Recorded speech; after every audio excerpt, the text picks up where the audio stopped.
Hi guys, how are you doing? Mumeze mute. Je ndashimira Imana gisigiye ntakaza. Sizi uko nabaye. Narimbakumbuye. Twaje ku mitandao. So, iyi weekend nabaye busy.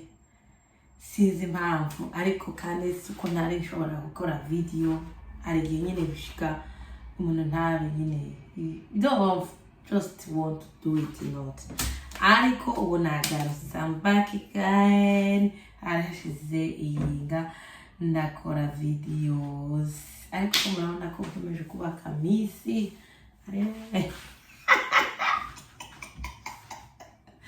so today video ni smooth ngiye gukora ya apples na lemon and then na chia seed. Chia seed izinanura hari benshi zafashije naje sibwo bwa mbere ngiye kwifata ariko jewe nayikoresha salad usibye ko ndarayerekana kuva ntangiye gukora YouTube ihunki yikoresha ariko mbere narayikoresheje ukiya nkabona hari ikintu gihinduka ko nababwiye gutiriro kwanje ntabwo biri easy to be honest. I think nuko ari ibintu biri related maybe n'ubukobwa bwanje n'umugana nari munini so that trying my best and ndaba consistency nkora ibishoboka maybe ni 1 week nibonoge ariko vraiment ndagerageza hari n'abandi bamwe gusa amazi ashushe bino bintu zakora bagahita bananuka ibiro so mufite aho dusangije izo bintu ntabwo noba ndi jenyine izo nubwo sometimes ncika intege ariko ntabwo nazicika completely ni gahoro hari abantu bamwe amazi ashushe nuko bakamabashira gusa nabunye mbivuga hano so ntabwo ncitse intege naravuze ngo aho kumanuka even if it takes time bizagenda bizi. Let's do our videos. Ndagira 2 spoons of this chia seed nimara hanyuma ndi breading kuko nje nabijabika mu mazi umunsi umwe niho nabikoze ku bantu banagira constipation iki bintu bizabifasha cyane ukazubishira muri salade yawe cyangwa gira smoothie ngiye kubereka and then ukagira dufite mu gitondo ntaye breakfast nafashe and this is gonna be my breakfast na kindi kintu nariye kabisa ndagira 2 spoon and nimara nze kubereka ukuntu ndi blending muri nose and then jewe kunda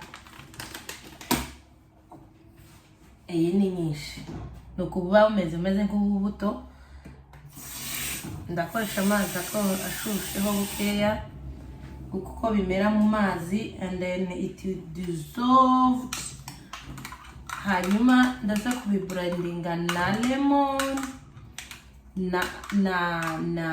na green apple so niyo biba breakfast yanje ndebe kuzo nokora ndaguma mbikore sometimes nyine ngenda mixing ibintu kugira ndebe ko zanzarira result ariko kintu je nafashije yes ngira diet ariko nje ndavuga my witness which is in the mpunjura kandi si byiza ndacyari kongerageza so umeze nkanje tuzoreke guhunjura ariko nukuri narananutse nubwo bitaraba byinshi birango abantu babibone ariko I'm grateful nukuri gahoro bizagenda bikunda so reka nkore iyi smoothie rero tureke gutinda mu magambo Umeze gute se mwebwe abantu bakoze subscribe this week. Thank you you very much. And tugende dukora gahoro gahoro. N'abandi mu bukenera kuvuga ibindi twavuga hano muzamo bitubwira tubivuge gahoro gahoro, and then bizagenda biza. So lemon ndayishishura kubera ko ngiye kuyiblendinga ngire utuduce, hanyuma turebe ukuntu twaryoherwa n'iyi smoothie yacu kugira ngo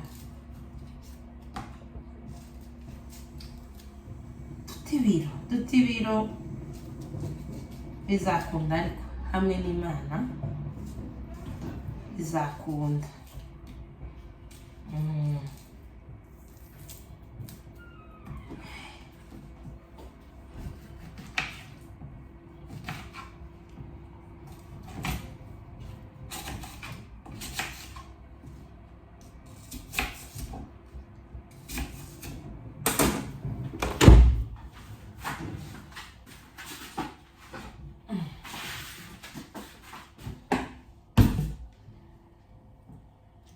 Hari akabrenda nabonye kuri TikTok keza kameze nka water bottle kari portable, nyine wa taking anywhere you want to go.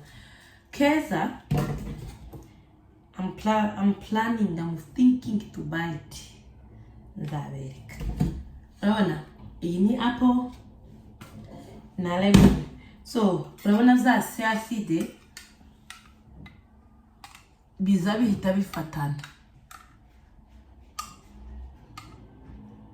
So kugira ngo birenza akanwa bimeze gutya. I tried once but I couldn't. Ntabwo nigeze mbishobora.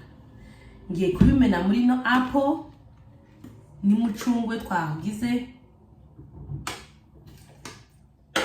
Urabona? Tubiblending rero turebe ko bituheza smoothie dushaka. Tumara tugumu.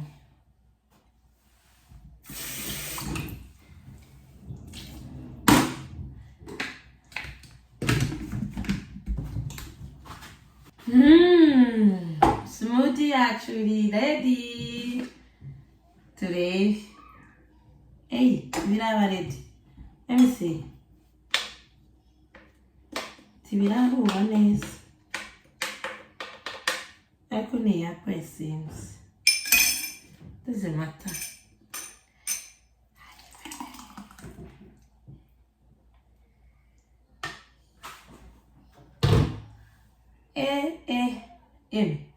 Ni ntananuka. Muzaba ruginde bwanyu.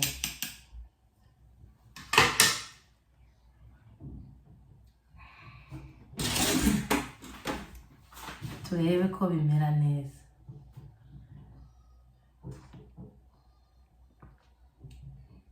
Ibyiza ni ukuri muzabipima. Ngiye kubipima mbigire breakfast mu minsi, cyangwa urashobora no kubimwa nimugoroba ntuge ukajya dinner kare then ukamwa bino mu ijoro.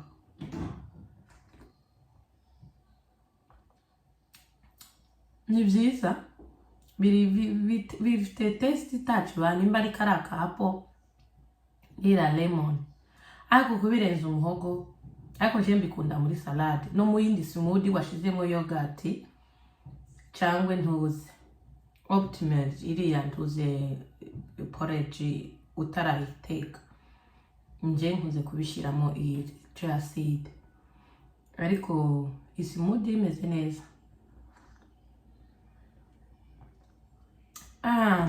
Ni nziza nukuri.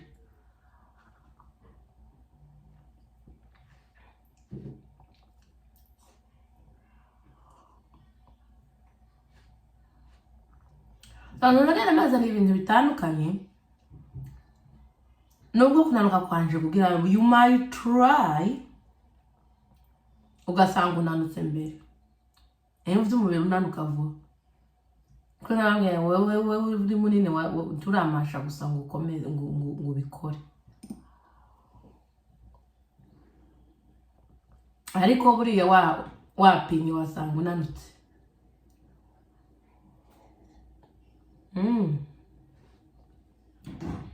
How are you zakora nyagiye mu kazi? And very cheap. Utureba n'amafaranga ibihenze rero. Ubuzima burahenze nyine nabwo ariko kandi nkureba ibiri affordable urumva.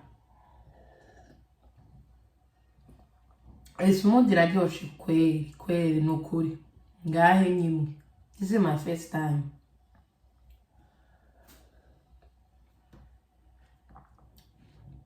Iraryoshe cyane.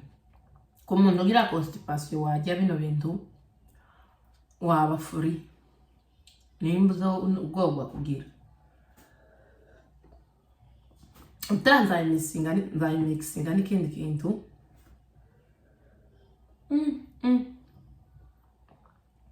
Iraryoshe.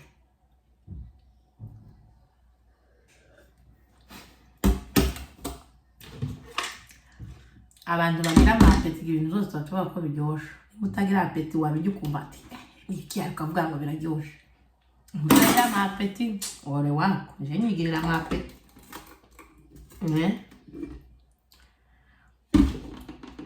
Zoze nkugabanyiriza.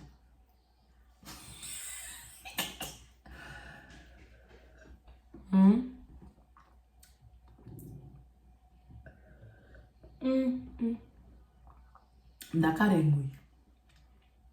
Hano amnyumva ko mbaga. Wow.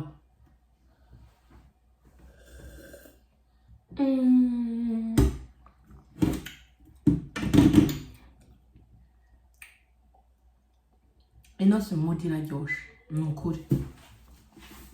Ubundi cyaside iyo nashiraga mu mazi zarananiye kubimira. Umunsi wenda bimena undi munsi mbirisha ntuzi. Undi munsi nabirishije salade ho nabiriye okera no kubishira muri porridge nabiriye inshuro nyinshi. Ariko so wayibona online ino chia seed, wayireba ku nutrition shops harimo Hollande niba hano you can see Tesco. Iyi niko muyibona iwa Tesco, abanyamerika za HB na za Walmart ziraho. Yo naho nazirahaba.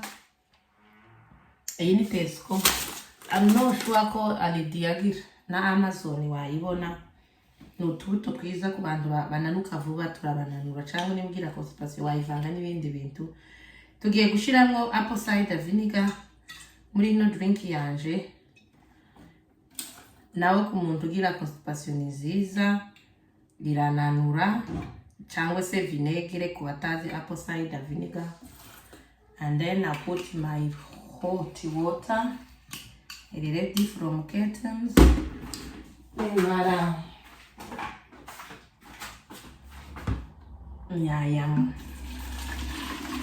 Nyamwe.